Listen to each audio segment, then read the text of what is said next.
मुस्कान India TV से अतुल कुमार। हम ward number 38 से भारद्वाज जी के पास से हमारी दो बातें करेंगे विकास कार्य के बारे में, किस तरीके से आए, तो हम भारद्वाज जी से दो बातें करते हैं। सबसे पहले मैं भारद्वाज जी आपसे ये पूछना चाहूँगा कि आपको आपके मन में राजनीति में जाने का विचार कब आया और किस तरीके से आया? सबसे पहले तो मैं मुस्कान इंडिया प्रेस के सभी श्रोतागणों को मेरा नमस्कार कहता हूँ। मेरा नाम उमेश भारद्वाज है और मैं पिछले 30 वर्षों से इस नलोठी वार्ड नंबर 38 में रहता हूँ। ये चंद्र विहार कॉलोनी है और यही मेरा घर है। आपका क्वेश्चन है कि मैं राजनीति में क्यों आया, क्या कारण है जो मुझे राजनीति में आना पड़ा। तो सबसे बड़ा कारण यह है कि ये जो हमारा कॉलोनी का एरिया है, हमारे वार्ड में 80% कॉलोनियाँ आती है और हमारे कॉलोनी वालों के साथ हमेशा ही भेदभाव किया जाता है। मैं आपको उंगलियों पे गिनवा देता हूँ कि यहाँ से हमने कॉरपोरेटर भी चुना है कांग्रेस का, सांसद भी कांग्रेस का चुना है, निगम पार्षद बीजेपी का, विधायक बीजेपी का, मेयर बीजेपी का और पार्षद अब आम आदमी पार्टी का चुना है। उसके बावजूद आप देखोगे कि आप जिस भी गली मोहल्ले में जाओगे आपको कुछ समस्याएं ऐसी दिखेंगी जिनका समाधान इस कॉलोनी के बाद बसने के बाद से अब तक नहीं हुआ है। आप देखोगे नालियां भरी हुई है, कचरा जस के तस पड़ा हुआ है, कचरे के ढेर लगे हैं, खाली प्लाटों में कचरा पड़ा हुआ है, स्ट्रीट लाइटें बंद पड़ी हुई है और लोग परेशान हैं रोज़गार को लेकर भी। तो काफ़ी सारी समस्याएं हैं। जब आज यहाँ पर जनता अपना मकान बनाती है अपने खून पसीने की कमाई का, जब कुछ हिस्सा अपने बच्चों को, अपने परिवार के सदस्यों को आशियाना बनाकर देना चाहती है जनता, तब वो हमेशा ये पाते हैं कि वो एमसीडी के अधिकारी जो उनके घर के आगे से कचरा उठाने नहीं आते हैं, नालियाँ साफ़ करने नहीं आते हैं, उनकी स्ट्रीट लाइटें ठीक करने नहीं आते हैं, वो आदमी उस टाइम ज़रूर पहुंचते हैं जब वो मकान बनाने लगता है। आम नागरिक रिश्वत लेने के लिए आते हैं, लेंटर के पैसे लेने आते हैं, पानी का बोरिंग कराओगे तो पानी के बोरिंग के पैसे लेने आते हैं। आज अपराध हो रहा है, अपराध आप देखोगे चेन स्नैचिंग हो रही है, लूटपाट हो रही है, लड़कियों को छेड़ा जाता है, पट्टियाँ कसी जाती है, चोरी चकारी की घटनाएं हो रही है। पुलिस भी तभी आती है जब आप बोरिंग कराओ, जब आप मकान बनाओ, पुलिस भी तभी आती है। तो लोगों के साथ में एक तरह से अत्याचार हो रहा है और उनकी सुनवाई नहीं हो रही। इन सभी समस्याओं का स्थायी समाधान करने के लिए मुझे राजनीति में उतरना पड़ा और मैं चाहता हूं कि जो जनता ये चाहती है कि उनकी मूलभूत समस्याओं का समाधान वो मेरा चयन करे, मुझे मौका दे। क्योंकि हमने अब तक, हम कॉलोनी वालों ने, पूरी चंद्र विहार की जनता ने, कॉलोनी वालों ने अभी तक एक ही तरह के लोगों को, चाहे वो किसी भी पार्टी से संबंधित हो, कॉरपोरेटर बनाया है, सांसद बनाया है, विधायक बनाया है, मेयर बनाया है, पार्षद बनाया है, तब भी उनकी समस्याओं का समाधान नहीं हुआ। तो आपके बीच का एक मिडिल क्लास आदमी हूँ, काम करना जानता हूँ, मैं मालदार तो नहीं हूँ, कामदार हूँ, इसीलिए राजनीति में आया हूँ। अच्छा, एक बात तो सर आपसे और पूछना चाहूँगा कि ये आपने, जैसे आपने कहा कि मैं आम आदमी पार्टी से कैंडिडेट उम्मीदवार हूँ, तो ये आम आदमी पार्टी को ही आपने क्यों चुना? मैं आम आदमी पार्टी से टिकट नहीं ला सकता क्योंकि मेरे पास फंड देने के लिए पैसा नहीं है। मैं मोटा फंड नहीं दे सकता, करोड़ों रुपए नहीं दे सकता। मैं रोज़ उगाता हूँ, रोज़ काटता हूँ, रोज़ खाता हूँ। आपकी तरह ही एक आम आदमी की तरह संघर्ष कर रहा हूँ। मैं एक प्रबल दावेदार हूँ वैसे आम आदमी पार्टी का। आज पार्टी अरविंद केजरीवाल जी या पार्टी संगठन या बड़े बड़े नेता अगर सर्वे करवाएंगे एरिया में, एक एक घर में पूछेंगे, जनता से पूछेंगे, तो जनता का जवाब मेरा नाम ही होगा और सब ये चाहेंगे कि मुझे टिकट मिले। परंतु मुझे नहीं लगता मुझे टिकट मिलेगा, क्योंकि मैं ज़मीन पे तो बहुत मेहनत कर रहा हूँ, जनता के लिए बहुत ज़्यादा मेहनत कर रहा हूँ, जनता की समस्याओं का समाधान करने के लिए मेहनत कर रहा हूँ, लेकिन मेरे पास पैसे देने के लिए है नहीं कुछ भी, मैं फंड नहीं दे सकता मोटा। इसलिए मैं आम आदमी पार्टी की से टिकट नहीं मांग रहा। मैं इंडिपेंडेंट लड़ूंगा और जनता से चंदा लूँगा, जनता का आशीर्वाद लूँगा और जनता के चंदे से मैं इलेक्शन लड़ूंगा और जीतूंगा और इनकी समस्या का समाधान करवाऊंगा। अच्छा सर, अब हम एक बात और पूछना चाहेंगे सर, अगर आप चुनाव जीते हैं तो चुनाव जीतने के बाद आपके विकास कार्यों, मतलब कॉलोनी के विकास कार्यों में सबसे पहला मुद्दा क्या होगा? एक निगम पार्षद के हाथ में बहुत ज़्यादा काम होता है साफ़ सफाई से रिलेटेड, और मैं ये मानता हूँ कि सबसे पहले हमारे भारी आबादी वाले चंद्र विहार को कचरे से मुक्त करना बहुत ज़रूरी है। और मैं जनता से वायदा करता हूँ कि आज केवल 2 गाड़ियाँ हमारे इस वार्ड में हैं। तकरीबन 55,000 मतदाता हमारे वार्ड में हैं और 1.5 से 2 लाख की आबादी हमारे वार्ड की है। और मैं ये चाहता हूँ कि इन 2 गाड़ियों को 40 गाड़ियों में तब्दील करूँ। मेरा जो भी पहला फंड आएगा, मैं उस फंड को चंदर विहार में कूड़े कचरे के निपटारण के लिए 40 नई गाड़ियों की व्यवस्था करूँगा, जिससे डोर टू डोर वो गाड़ियाँ जाए और हर घर से कचरा कलेक्ट करे और उसको डंपिंग ग्राउंड में फेंके, जिससे हमारे क्षेत्र में कचरे का ढेर ना लगे, हमारा क्षेत्र स्वच्छ बने।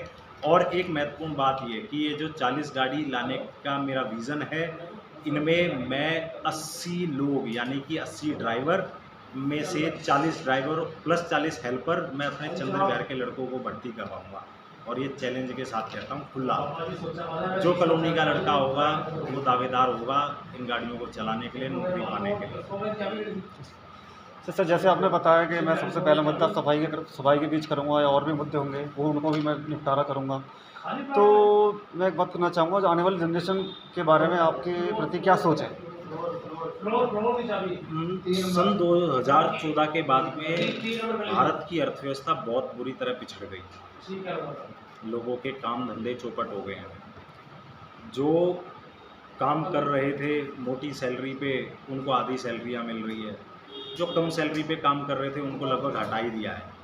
जो रेडी पटरी लगाकर गुजर बसर करते थे उनकी कमाई भी बहुत ही आधी हो गई है। तो सबसे बड़ा मुद्दा यह है कि मैं मेरे चंद्र विहार के युवाओं को, चंद्र विहार के प्रत्येक परिवार में से एक व्यक्ति को नौकरी दूं, इसकी व्यवस्था करूंगा। हो सकता है विपक्षी ये सोचे ये नौकरी कैसे देगा, एक निगम पार्षद नौकरी कैसे दे सकता है, पर मेरा एक विज़न है, मैं उस विज़न को लेके चल रहा हूँ। नौकरियाँ क्रिएट की जा सकती है, सब एकजुट होंगे तो नौकरियाँ क्रिएट होगी। जैसे मैंने बोला है कि मैं 40 कूड़े कचरे की गाड़ियाँ मैं लगवाऊँगा। उन 40 गाड़ियों में 80 लोगों की व्यवस्था होगी, जिसमें 40 ड्राइवर 40 हेल्पर होंगे।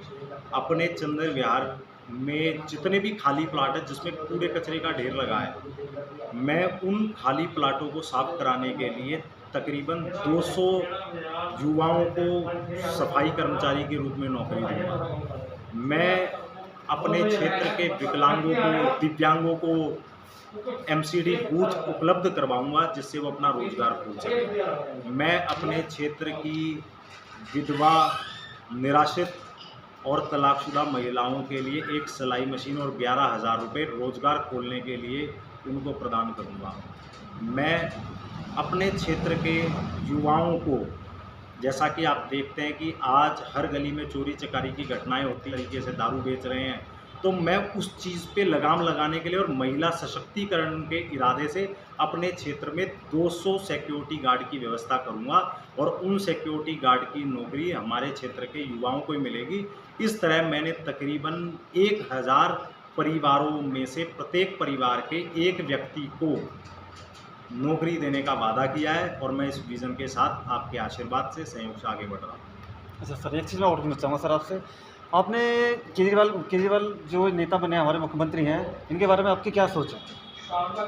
श्री अरविंद केजरीवाल जी बहुत अच्छे इंसान हैं, परंतु क्या होता है कि एक संगठन होता है, ऊपर से नीचे की तरह होता है, एक पिरामिड की भांति होता है और ऊपर सब कुछ ठीक है, परंतु जो नीचे लोग बैठे हैं, ये नीचे वाले लोग जो मेहनत करता है, जो समाज के प्रति समर्पित है, उस कार्यकर्ता का मूल्यांकन उचित तरीके से नहीं करते, पार्टी को बताते नहीं हैं कि कौन व्यक्ति पार्टी के प्रति समर्पित है, कौन व्यक्ति जनता के समस्याओं का समाधान करने के लिए जुझारू तरीके से जुटा हुआ है। इसीलिए मैं भी जनता की समस्याओं का समाधान करने के लिए अब मैं विवश हो चुका हूं कि मैं इंडिपेंडेंट चुनाव लड़ूं, क्योंकि प्रबल दावेदार हूं आम आदमी पार्टी से टिकट का, पर हमारे कॉलोनी वाले जो भी लोग हैं, जो भी कॉलोनी के समाज सेवक हैं या मेरी तरह किसी न किसी राजनीतिक पार्टी में जुड़े हैं, समाज का भला करना चाहते हैं, उनको टिकट नहीं मिलेगी, क्योंकि उनके पास फंड नहीं है। हमारे पास लाखों करोड़ों रुपए देने के लिए नहीं है, टिकट खरीद नहीं सकते हम। काम कर सकते हैं और मैं काम करने के लिए आया हूँ। अरविंद केजरीवाल जी बहुत अच्छे हैं, लेकिन जो नीचे ऑब्जर्वर वगैरह हैं या फिर और जो भी हैं, जो रिपोर्ट बना के आगे भेजते होंगे, वो गलत रिपोर्ट बनाते हैं और जैसे पार्टी गुमराह होती है और किसी ना किसी को फंड के लालच में या फंड लेकर या देकर जो भी है टिकट दे दी जाती है, तो वो क्षेत्र का भला नहीं कर सकते। सर एक चीज़ और पूछना चाहूँगा मैं आपसे। आपने जैसे कि बताया कि मैं 30 सालों से इस कॉलोनी में रह रहा हूँ, तो इन 30 सालों में आपने इस कॉलोनी के अंदर क्या-क्या कमियाँ देखी है, उनको ज़रा जागृत करने की कोशिश करें। कॉलोनी में तो बहुत सारी कमियां हैं। आज आप शाम के समय अपना कैमरा माइक लेके घूमिए, आपको कॉलोनी में 80% स्ट्रीट लाइट बंद मिलेगी। आप अर्ली मॉर्निंग गलियों में अपना कैमरा माइक लेके घूमिए, आपको पता लगेगा कि चंदर विहार में रोज़ाना आपको 10 से 15 वारदातें चोरी की, लूट की, ये पता लगेगी। इसका कारण क्या है? इसका कारण ये है कि आप ये देख लीजिए, आप विकासपुरी एरिया में जाइए, आपको हर खंबे पे एलईडी स्ट्रीट लाइट दिखेगी। आप निहाल विहार साइड में जाइए, आप वहाँ पे भी हर खंबे पे एलईडी स्ट्रीट लाइट पाएँगे। कोई भी एरिया हो, सब जगह एलईडी स्ट्रीट लाइट है। हमारे यहाँ बाबा आदम के ज़माने की स्ट्रीट लाइट लगी है, सोडियम स्ट्रीट लाइट, जिसका सामान ही नहीं मिलता। ऑफ़िसरों को फ़ोन करते हैं, वो कहते हैं हमने सामान के लिए मेल भेज दिया है, आ जाएगा, नहीं आएगा, आता नहीं है, सामान मिलता नहीं है। लाखों बहाने हैं। इन्होंने तो मोदी जी को भी फ़ेल कर दिया है अपने बहानों से और ये काम नहीं करवाते। अब लाइटें बंद रहेगी, रात को अंधेरा रहेगा, तो बड़े-बुज़ुर्ग महिलाएँ रात को घर से निकल नहीं पाती। इसी अंधेरे का फ़ायदा उठाकर असामाजिक तत्व सक्रिय हो जाते हैं, चोरी चकारी की घटनाओं को अंजाम देते हैं, समाज परेशान होता है। सबसे पहली दिक्कत यही है। दूसरी, आप गली-गली में जाओगे, नालियाँ जाम है, कूड़े-कचरे का ढेर लगा है, ना कूड़ा-कचरा कलेक्ट करने के लिए गाड़ियाँ आती, ना सफाई कर्मचारी सफाई करने के लिए गलियों में आते हैं, ना झाड़ू लगाई जाती। टोटल 164 सफाई कर्मचारी है, ये मैंने आरटीआई के माध्यम से पता किया है। लेकिन यहाँ पर 16 आदमी भी किसी एक व्यक्ति ने, चंद्र विहार के ने, उनको नहीं देखा होगा। तीसरी बात, यहाँ देखोगे कि कई जगह यहाँ पे अवैध तरीके से नशा बेचा जा रहा है, चाहे वो किसी भी तरह की मेडिकल शॉप्स हों या फिर आप देखेंगे जा रही है, किसी तरह की कोई लगाम ही नहीं है। चौथी बात यह है कि यहाँ पे जब भी कोई गरीब आदमी, कॉलोनी का आदमी अपना मकान बनाता है, तो उससे वसूली करने के लिए ऑफिसर आ जाते हैं। अपना पानी का बोरिंग कराना चाहता है, पानी पीना चाहता है बेचारा, लेकिन फिर उसके पास पैसे मांगने के लिए अधिकारी आ जाते हैं। उसकी समस्या का समाधान करने कोई ऑफिसर नहीं आता, पैसे वसूलने सारे के सारे आ जाते हैं। आज हमारे कॉलोनी वालों की पैरवी करने के लिए कोई नेता है ही नहीं, क्योंकि कॉलोनी वालों ने हमेशा बाहर वालों को चुना है और बाहर वालों को चुन चुन के अपना शोषण करवाया। आज कॉलोनी का हर आदमी गरीब से गरीब होता जा रहा है, इनके काम धंधे चौपट होते जा रहे हैं, जिनको जिताया वो माला माल होते जा रहे हैं। इसलिए कई मुद्दे हैं और जो मैंने आपसे डिस्कशन किया, मैं उन सभी मुद्दों का समाधान करवाऊंगा। हमारे क्षेत्र के जो पढ़े लिखे लोग हैं उनको रोजगार मिले, शिक्षक का रोजगार मिले। मैंने एक महत्वपूर्ण वादा चंद्र विहार के युवाओं से किया है कि मैं चंद्र विहार के ज़रूरतमंद छात्रों को, मेधावी छात्रों को IIT, UPSC, NEET, SSC, IT के रिलेटेड व अन्य प्रतियोगी परीक्षा की तैयारी करवाने के लिए फ्री कोचिंग सेंटर खुलवाऊंगा, जिनमें क्षेत्र के पढ़े लिखे शिक्षित बेरोजगारों को शिक्षक की नौकरी दूंगा और 150 लोगों को ऐसे नौकरी मिलेगी। एक तो उनको रोजगार मिलेगा, साथ में जो कोचिंग लेंगे वो सरकारी नौकरी पा सकते हैं फ्री कोचिंग करके। ठीक है सर, बहुत खुशी हुई। मैं एक बात और पूछना चाहूँगा आपसे सर, आम जनता के लिए और आने वाली युवा पीढ़ी के लिए आपके लिए क्या संदेश है? युवा पीढ़ी के लिए एक महत्वपूर्ण संदेश देना चाहता हूँ कि मात्र 23 साल की उम्र में भारत को आज़ाद कराने का एजेंडा लिए हुए, आज़ादी की लहर चलाने वाले मेरे मार्गदर्शक और युवा दिलों की धड़कन भगत सिंह जी, उन्हीं की तरह आप सबको चलना होगा, उन्हीं से प्रेरणा लेनी होगी। अगर आप ये चाहते हैं कि हमारा चंद्र विहार खुशहाल हो, हमारा चंद्र विहार परिवारवाद, भ्रष्टाचारवाद की गुलामी से आज़ाद हो, तो आप सभी को बढ़ चढ़कर हिस्सा लेना पड़ेगा। आप सभी अपने फ्रेंड सर्कल में, अपने परिवार में, अपने जानकारों को सभी को ये बताएं कि जिन लोगों ने भी अपना वोटर आईडी कार्ड नहीं बनवाया है, जो मतदाता नहीं है, वो जल्द से जल्द अपना वोटर आईडी कार्ड बनाएं।